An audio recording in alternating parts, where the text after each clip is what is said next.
Jai Hind, my dear friends. Welcome to all of you on a Study IQ PCS. This is Vidyadhar Shukla. And today we are going to discuss about the Assam current affair. And this lecture is only for the Assam PCS student. Completely dedicated है Assam PCS student के लिए और यहाँ पे हम लोग discuss करेंगे मई 2024 current affair को ठीक है so let's start before we begin you can connect with me through this telegram channel Vidya Live official. And if you are preparing for the Assam PCS, so you can join the State PCS Pre-Placement Life Foundation Saksham batch, exclusive batch for the Assam PCS. You can join it. और आपको यहाँ पे सबसे बड़ी चीज कि आपको यहाँ पे ईच एंड एवरी टॉपिक को कॉन्सेप्चुअल क्लैरिटी के साथ हम लोग पढ़ा रहे हैं। साथ में आपको यहाँ पे ये एक 1-to-1 मेंटरशिप भी ऑफर की जा रही है और answer writing programme day one से आपको आंसर राइटिंग प्रोग्राम यहाँ पे ऑफर की जा रही है। ठीक है, exclusive batch for the Assam PCS students. Assam PCS student में सबसे बड़ी प्रॉब्लम, असम पीसीएस के प्रिपरेशन में सबसे बड़ी प्रॉब्लम ये है कि असम का करंट कंटेंट अच्छा एक क्वालिफाइड कंटेंट, क्लासिफाइड कंटेंट मिलना मुश्किल हो जाता है। So we are offering here classified content, updated content for the Assam specific content, some specific subjects ना, क्योंकि आपको पता है कि मेंस में आपका एक असम स्पेसिफिक पेपर है। So you have to prepare it in depth. आपको यहाँ पे असम का ये पेपर को बहुत अच्छे तरीके से कंसेप्चुअल वे में आपको तैयार करना होगा। तो यहाँ पे असम के वेटेज जो है, असम से जैसे असम की हिस्ट्री की बात करूं, असम की पॉलिटी की बात करूं, असम के वेटेज यहाँ पे कुछ ज्यादा बढ़ जाते हैं। तो you can join, you can boost your preparation. Okay, and now you have to use my code Vista Live, get the maximum discount, and this offer is all valid till the 30th June. So you can join, you can prepare through it. So now, so the first topic is Assam received the Padam Shri Award. Now, President Draupadi Murmu conferred a Padam Shri Award to the two individuals of the Assam. Sarveshwar Bashumatri and the Drona Bhuyan. Sarveshwar Vasumatri और द्रोणा भुयान को Padma Shri award provide की गई, Padma Shri award दी गई, जो belong करते हैं असम से। ठीक, सर्वेश्वर वसुमत्री की अगर हम बात करते हैं तो recognise for the implementing the various agriculture scheme. इन्होंने बहुत सारे एग्रीकल्चर स्कीम को इंप्लीमेंट करने में बहुत ही एक वाइटल रोल प्ले किया है। ठीक है, वैसे अगर हम बात करें तो करंट रोल इनका अगर हम बात करें तो member of advisory board, fisheries department, Chirang district, Assam, and member of कृषि विज्ञान केंद्र एंड सेरिकल्चर, चिरांग डिस्ट्रिक्ट। तो इनके इस वर्क को देखते हुए इनको पद्मश्री प्रोवाइड की गई है।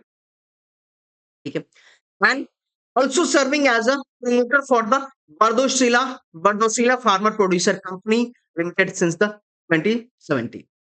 अगर द्रोणा भुयान की अगर हम बात करते हैं, द्रोणा भुयान की बात करते हैं, so exponent of the Sukhmani Ojapali and Deodhani dance.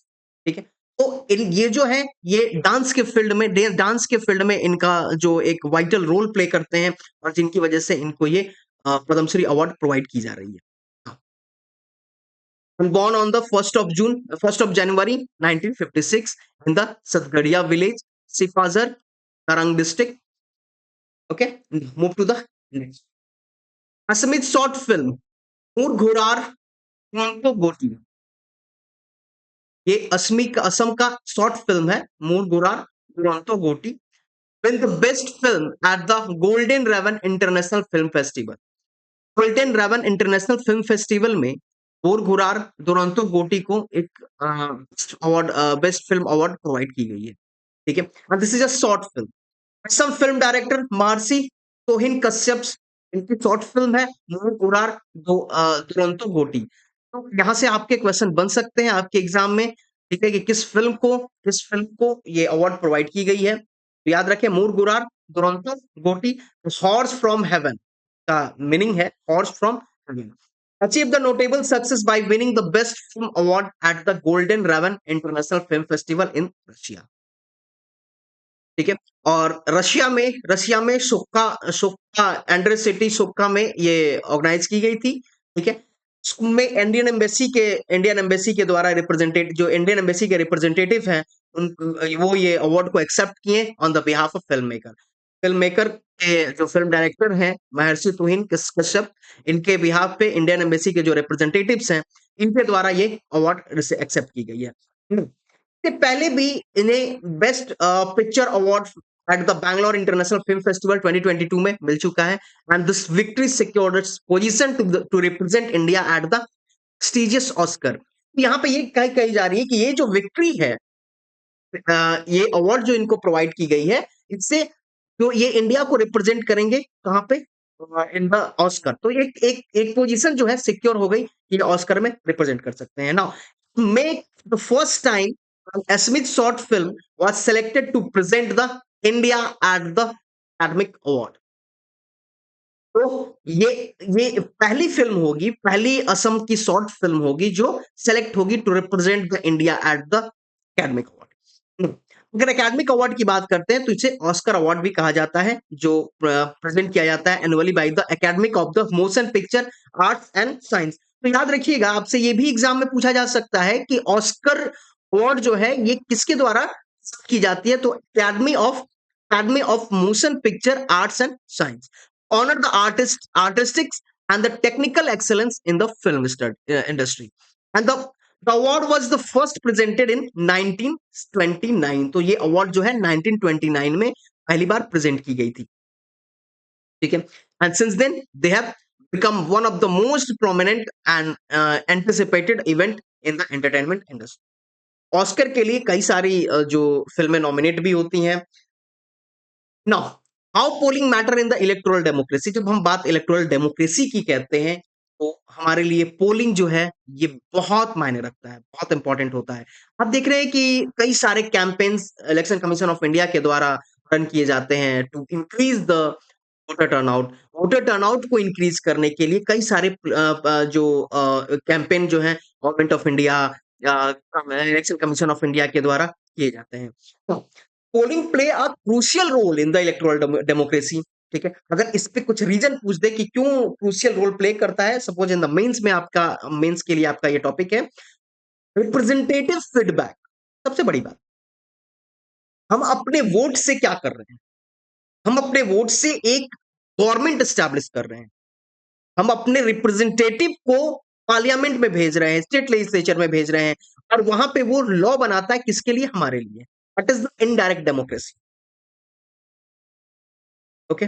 तो रिप्रेजेंटेटिव फीडबैक जो है, polling provides elected representatives with an evidence based way to understand the opinion of government, helping them stay in touch with the people they represent। तो यहाँ पे एक public की opinion जो होती है ये मिल पाती है, पब्लिक का मैंडेट मिल पाता है।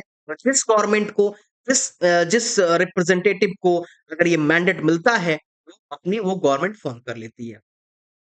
ठीक है ना। इंक्लूसिविटी की अगर हम बात करते हैं, इंक्लूजन पब्लिक का inclusion in the governance process it is most important. So public direct involve नहीं हो सकती है, लेकिन पब्लिक का जो इंक्लूजन है ये बहुत जरूरी है। हेल्दी डेमोक्रेसी में पब्लिक का इंक्लूजन जो है ये बहुत जरूरी है।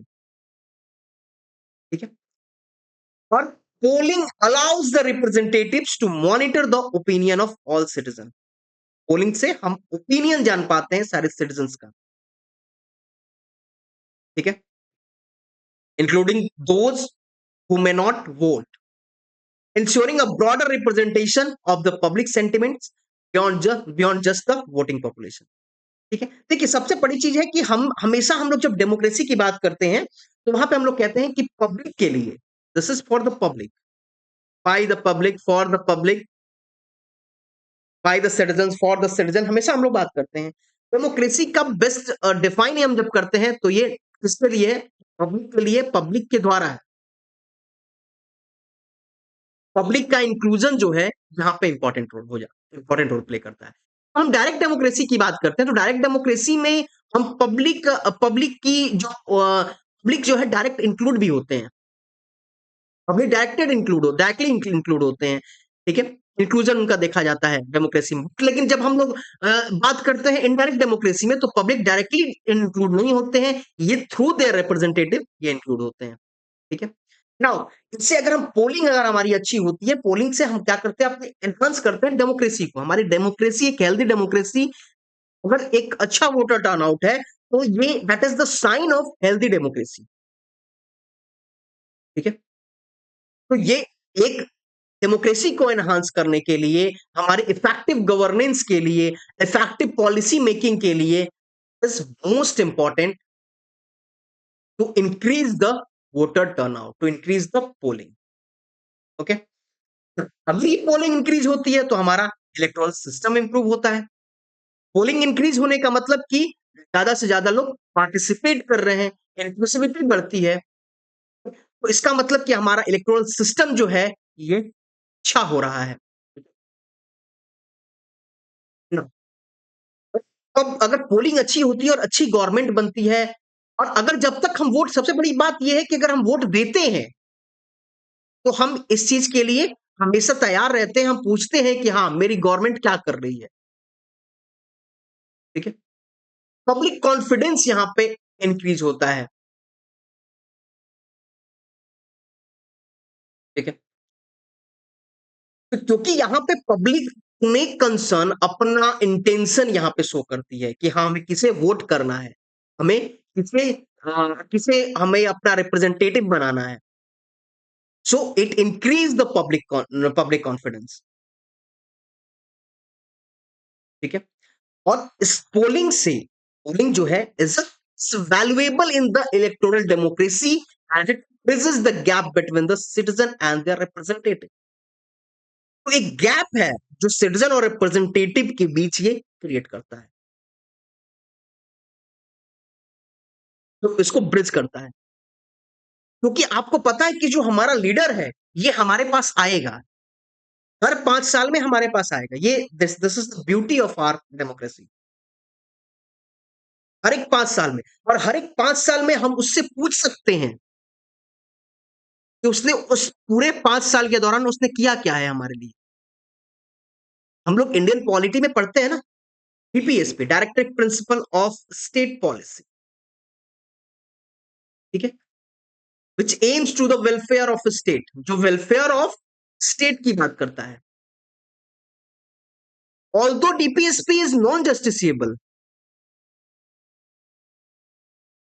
Non legally binding, but electoral binding है।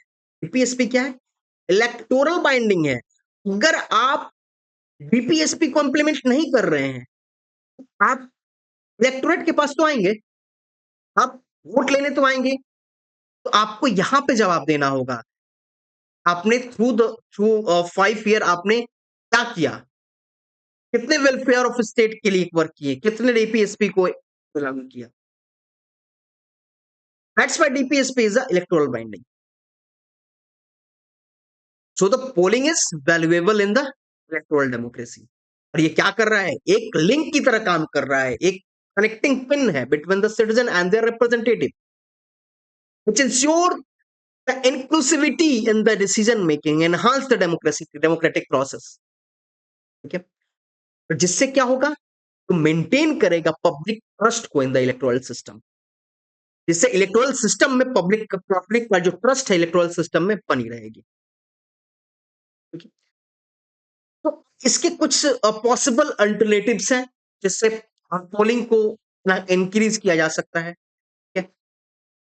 से वोटर टर्नआउट बढ़ाया जा सकता है। जैसे हम पोस्टल वोटिंग की बात करते हैं कि पोस्टल वोटिंग के थ्रू हम लोग, ठीक है, जो मेल के थ्रू, ठीक है, या हम अपने मेल के थ्रू हम अपने वोटर टर्नआउट को बढ़ा सकते हैं, ठीक है?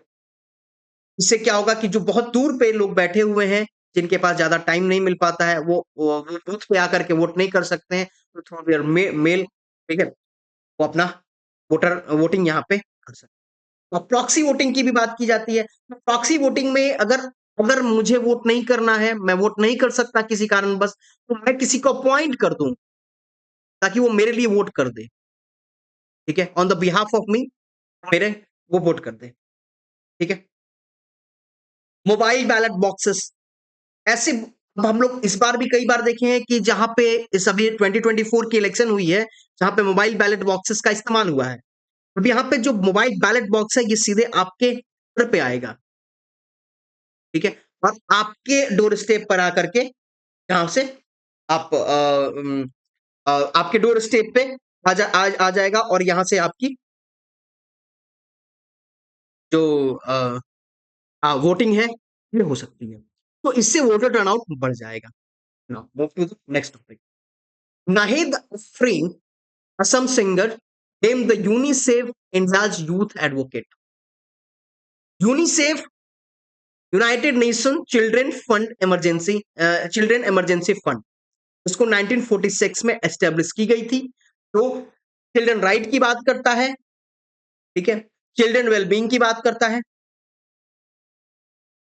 तो यूनिसेफ जो है हर एक कंट्री के साथ अलाइन होकर के वर्क करता है फॉर द चिल्ड्रन राइट। ठीक है, असम की जो नाहिद अफरीन जो सिंगर है, इनको इंडिया यूथ एडवोकेट बनाया गया। इंडिया इंडिया यूथ एडवोकेट बनाया गया। Nahid appointment align her with the steamed figure like the Bollywood actress Kareena Kapoor Khan. तो करीना कपूर खान भी एम्बेसडर है यूनिसेफ की। ठीक है, तो इनके साथ जो नाहिद अफरीन है, इनको भी इंडिया यूनिसेफ का इंडिया यूथ एडवोकेट बनाया गया। तो आपको यहाँ पे याद रखना होगा, क्योंकि आपके एग्जाम में पूछा जा सकता है, क्योंकि ये बिलोंग करते हैं कहां से, नाहिद अफरीन।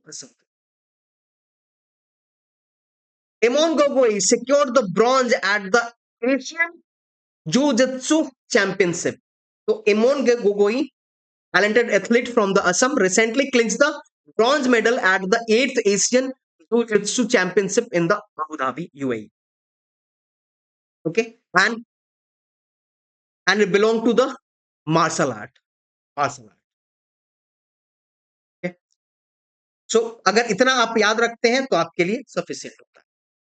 फीमेल एलिफेंट महावत पार्वती बरुआ, ये बहुत इंपॉर्टेंट है, ये नाम आप लोग याद रखेंगे। असम पीसीएस के हर एक स्टूडेंट ये नाम जरूर याद रखें। फीमेल एलिफेंट महावत है। महावत किसको कहते हैं? जो जो एलिफेंट को कंट्रोल करता है, जो एलिफेंट को रेगुलेट करे, कंट्रोल करे, एलिफेंट के साथ जो रहता है। ठीक है, तो वो एलिफेंट का महावत है। जो एलिफेंट, कई बार ये देखा जाता है, महावत जो होते हैं ये कंप्लीट कंट्रोल, इतने बड़े एलिफेंट को एक महावत कंप्लीट कंट्रोल कर लेते हैं। ठीक है, तो India's first female elephant mahout, this is not only important for the Assam PCS but also for the all state PCS. यहां से क्वेश्चन हर एक स्टेट पीसीएस में पूछा जा सकता है कि इंडिया की फर्स्ट फीमेल एलिफेंट महावत पार्वती बरुआ, ये कहां से है? असम से। ठीक है, इनको भी प्रोवाइड की गई पद्मश्री और इनकी प्रोवाइड की। ठीक है, इनका बहुत बड़ा कंट्रीब्यूशन है इन द ह्यूमन और एलिफेंट कॉन्फ्लिक्ट को एड्रेस करने में। ठीक है, इनका बहुत बड़ा कंट्रीब्यूशन है in the social work, specially are the ground breaking work in the elephant conservation and wildlife management. Elephant conservation में, वाइल्ड लाइफ मैनेजमेंट में इनका बहुत बड़ा योगदान है। And Barua is well known for her innovative approach to address the human elephant conflict. इसकी बहुत बात की जाती है, मेंस में भी क्वेश्चन पूछे जाते हैं ह्यूमन एलिफेंट कॉन्फ्लिक्ट के बारे में। गवर्नमेंट भी कई सारे स्टेप्स लेते हैं, लेकिन ये ज्यादातर ये देखा जाता है, ये हो जाता है, ये चीजें हो जाती हैं। ठीक है, कई बार ये होता है कि इनके हैबिटेट खत्म हो जाते हैं। तो जब हैबिटेट, देखिए सबसे बड़ी बात है कि जब हैबिटेट खत्म होंगे एनिमल्स के, जब हैबिटेट खत्म होंगे तो ये जाएंगे किधर की तरफ? तो ये जाएंगे शहर की तरफ। तो रेसिडेंशियल एरिया है, ह्यूमन के रेसिडेंशियल एरिया है, उधर जाएंगे। तो अब यहाँ पे ये है कि इसको हमें एलिफेंट का हैबिटेट बचाना होगा। ये not for the only for the elephant, for all the जो एनिमल्स हैं, सभी के हैबिटेट अगर सुरक्षित रहेंगे, अपने हैबिटेट में रहेंगे। तो यहाँ पे कई सारे साइंटिफिक मेथड्स यहाँ पे इनके द्वारा लाया गया। तो into her work as an elephant trainer. ठीक है, इनका जो बर्थ हुआ था ये 14th ऑफ मार्च 1953 को, from the royal family of the Assam's Gauripur, and she began her journey at the age of 14 and achieving her the first successful domestication of elephant in the forest of Kashugaon in the Rajhar district of Assam. ठीक है, तो ये नाम आप लोग जरूर याद रखें, पार्वती बरुआ ना। Assam origin, Aisha Hatarika create a history appointed member of Britain's House of Lords. Most important ये न्यूज है, आयशा हजारिका, ये नाम जरूर याद रखें। ये सम ओरिजिन है और इनको बनाया गया हाउस ऑफ लॉर्ड में मेंबर बनाया गया, ब्रिटेन के हाउस ऑफ लॉर्ड में मेंबर बनाया गया। ठीक है, हाउस ऑफ लॉर्ड वहां का सीनियर जो लॉर्ड होता है, सीनियर हाउस जो होता है, उसका इन्हें मेंबर बनाया गया, अपर हाउस जिसको कहते हैं। ठीक है, Ayesha Hazarika British Indian of Assamese origin has made the history by being appointed as a member of House of Lords. ठीक है, ऊपर chamber of the British parliament, हमने ब्रिटिश पार्लियामेंट से ही अपनी पार्लियामेंट्री सिस्टम जो है ब्रिटिश पार्लियामेंट से ही ली गई है। ठीक है, and this marks the first time person of her background has received the such an honour. पहली बार किसी को ऐसे बैकग्राउंड से किसी को ये ऑनर प्रोवाइड की गई है। हजारिका जो है एक जर्नलिस्ट थी, जर्नलिस्ट है, ब्रॉडकास्टर है एंड स्टैंड अप कॉमिक। और ये असम के नॉर्थ लखीमपुर से बिलोंग करती हैं। ठीक है, बॉर्न इन बेल्सिल इन 1974। ठीक है, raised in the footbridge and Scotland and she hails from the Indian Muslim family, जो इंडियन मुस्लिम फैमिली से ये बिलोंग करती है। ठीक है, इनके फादर का नाम जो है लियाकत अली हजारिका है, जो डॉक्टर है in the Glasgow, immigrated to the Glasgow 1960। ठीक है, और आयशा हजारिका जो है, आयशा हजारिका, इनको टाइटल भी दी गई है Baroness Hazarika of the court press and she don traditional scarlet robe for her formal introduction ceremony in the House of Lord. तो कहते हैं ना ट्रेडिशनल जो ड्रेस पहनना है, जो स्कारलेट रोब्स होते हैं, ठीक है, ट्रेडिशनल जो इनके ड्रेस हैं, उनको इन्होंने वेयर की इन द इंट्रोडक्शन सेरेमनी में in the House of Lord. ठीक है, Hazarika also serve as a special adviser to the British politician के स्पेशल एडवाइजर के रूप में भी ये सर्व कर चुकी है। Now, Cookie premieres at the Cannes Film Festival 2024. 2024. तो the Kooki Hindi feature film है जो असम में बनाई गई है, हिंदी फीचर फिल्म है जो असम में ये बनाई गई है and it's set to premiere at the prestigious Cannes film festival 2024। ठीक है, तो कैंस फिल्म फेस्टिवल 2024 में इसको प्रेजेंट की गई है, इसको प्रीमियर किया गया है। ठीक है, स्पेशल स्क्रीनिंग हुई schedule for the 21st of May 2024 at the palace. ठीक है, and providing the film with the esteemed international platform, और ये अच्छा इंटरनेशनल प्लेटफॉर्म जो है, एक बहुत बड़ा इंटरनेशनल प्लेटफॉर्म इस फिल्म को प्रोवाइड की गई। ये फीचर फिल्म है, हिंदी फीचर फिल्म है जो की है। Now, screening the cans provide the cookie with a unique platform to reach the broader audience and engage in a meaningful conversation on the global issue it address। ठीक है, तो इसे एक बड़ा यूनिक प्लेटफॉर्म मिला, जो एक ब्रॉडर ऑडियंस मिला, जो लोग जान पाते। कई बार ऐसी फिल्म होती है जो बहुत अच्छी होती है, लेकिन उनको एक अच्छा प्लेटफॉर्म ना मिलता है, तो लोग नहीं जान पाते हैं। ठीक है, तो इससे क्या होता है, इससे इस तरह की जो अच्छी फिल्म होती है, ये इनको एक बड़ा प्लेटफॉर्म मिलता है और ये एक आगे आता है, जो तो एक अच्छा कंट्रीब्यूशन होता है to the vital global dialogue. Now, doctor Padmeshwar Gogoi passed away. Doctor Padmeshwar Gogoi एक एमिनेंट बॉटनिस्ट थे, ठीक है, folklorist and the social pillar, passed away. ठीक है, and undergoing the treatment at the health city hospital in Guwahati. तो इनके कई सारे रिसर्च है, कल्चरल रिसर्च है, प्लांट साइंस पे इनका कंट्रीब्यूशन है, इनके लिए इनको जाना जाता है। ठीक है, और इनको कॉम्प्लिकेशंस थे related to the diabetes and heart disease. ठीक है, अगर इनका बॉर्न जो इनका बर्थ जो हुआ था 1946 में इन कोलिबोर गोलाघाट में, and he began his education at the Japi Sajia LP school and the skilled in the his study. ठीक है, and graduating with the distinction in the science from the Debraj Roy college 1967। ठीक है? और फिर ये एज़ अ टीचर अपना करियर स्टार्ट करते हैं, करियर इनका स्टार्ट होता है in the Karbi Anglong and later earn his masters degree in the botany from the Guwahati university इन 1970। और ये फिर देवराय कॉलेज ज्वाइन करते हैं as a professor of the botany 1971। तो वहाँ से फिर इनकी जो पीएचडी होती है जो अपना पीएचडी करते हैं गुवाहाटी यूनिवर्सिटी से 1982 से। उसके बाद ये अपने रिसर्च फील्ड में भी जुट जाते हैं, रिसर्च फील्ड में भी रहते हैं, ठीक है? अब इनकी जो रिसर्च है included the extensive study on the medicinal and aromatic plants. Medicinal and aromatic plants में ये अपना काफ़ी अच्छा रिसर्च करते हैं and he made numerous discoveries and named several plant species in the Nambar Forest Reserve and the दोपहर forest, ठीक है? इनमें कई सारे डिस्कवरी इन्होंने कई सारे सेवरल प्लांट्स की ये स्पेसीज की यहाँ पे की गई है। A new species of the fern from the Nambar forest was named Thalip, Thalipteris gogoi in his honor। तो ये Thalipteris gogoi जो है ये स्पेसीज का नाम दिया गया है पद्मेश्वर गोगोई जी के ऑनर में। Move to the next news. The Charaideo Ratan Award 2024 will be bestowed upon the Prasannat Shanta uh, प्रशांत राजकुमार। तो करायदेव ये अवार्ड प्रोवाइड की गई है इन्हें, जो एक फोर्टनाइटली न्यूज़पेपर है जो publish from the Sonari Charaideo and has marked the 12th year of the publication and the newspaper has a traditional of the recognizing the outstanding individual in the state for their remarkable contribution। ठीक है? As they embark on their 13th year, the newspaper has announced a series of prestigious honor। तो ये 13th year में जब ये गए तो ये अपनी एक जो प्रेस्टिजियस ऑनर जो है इन्होंने अनाउंस की, करादेव रत्न अवार्ड 2024। ठीक है ना? तो अब यहाँ पे अगर हम देखेंगे तो जो अवार्ड ये प्रोवाइड की गई है ये प्रशांत राजखोवा को और कई सारे और भी जो ऑनर्स हैं, जो एडिशनल जो ऑनरीज हैं, जो इनको अवार्ड दी गई है।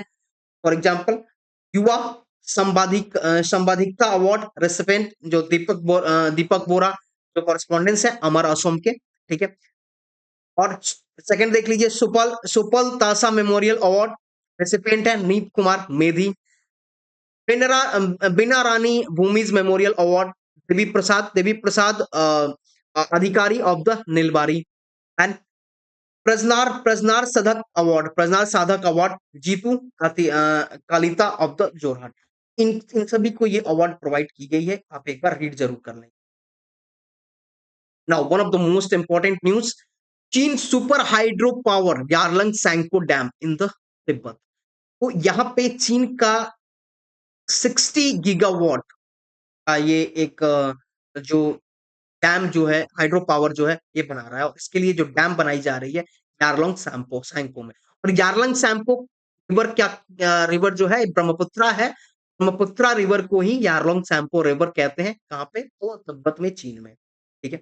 2020 में ही बीजिंग ने अनाउंस किया था plan to build an enormous super hydro power dam in the Tibet on the section of the Brahmaputra river near the India. Okay. And the construction of what would be the world biggest dam on the lower reaches of the Yarlung Sampo River in the foothill of the Himalayas was included in the 14th five-year plan, ठीक है, which set out the country's national economic and development goal। तो देखिए सबसे बड़ी चीज कि अगर यहाँ पे डैम बनता है ऑन द ब्रह्मपुत्र रिवर तो इट विल इम्पैक्ट द सम, ये असम के लाइफ को इम्पैक्ट करेगा, असम के सिटीजन्स के लाइफ को इम्पैक्ट करेगा। क्योंकि असम में मेजरली जो ब्रह्मपुत्रा रिवर के सराउंडिंग जो पॉपुलेशन है ये कंप्लीटली बेस्ड है on the Brahmaputra river. Completely ये जो बेस्ड है ये किसके लिए? तो ब्रह्मपुत्रा रिवर पे। ठीक है? कई सारे ऐसे जो लोग हैं जिनका जो लाइवलीहुड है ब्रह्मपुत्रा रिवर की वजह से है।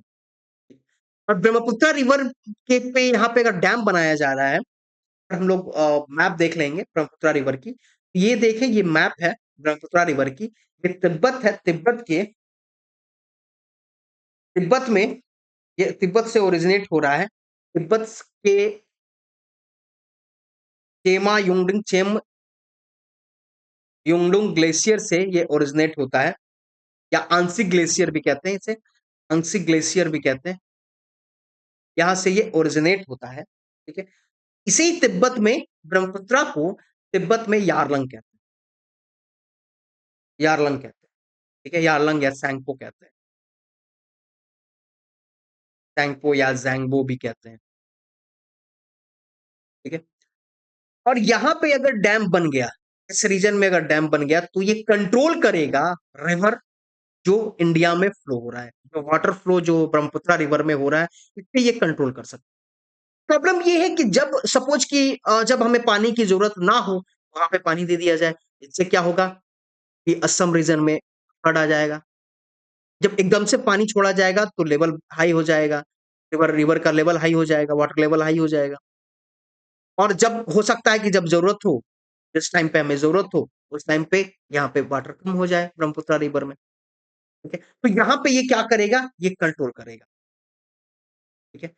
जब ये हमारा जो ब्रह्मपुत्र रिवर के बारे में थोड़ा सा एक बार हम देखेंगे, और 60 गीगावाट का ये प्रोजेक्ट है। ये भी हमारे लिए एक काफी डिस्प्यूट का मैटर बना हुआ है चाइना के साथ। ऑल्दो चीन के साथ हमारा रिवर से रिलेटेड ज्यादा डिस्प्यूट है नहीं, लेकिन it create a dispute between India and चीन। ये एक मेजर कॉन्फ्लिक्ट क्रिएट कर सकता है। नाउ यहाँ पे अगर हम देखें तो इंडिया में ब्रह्मपुत्र एंटर करती है through the Namcha Barwa, Namcha Barwa mountain, ठीक है।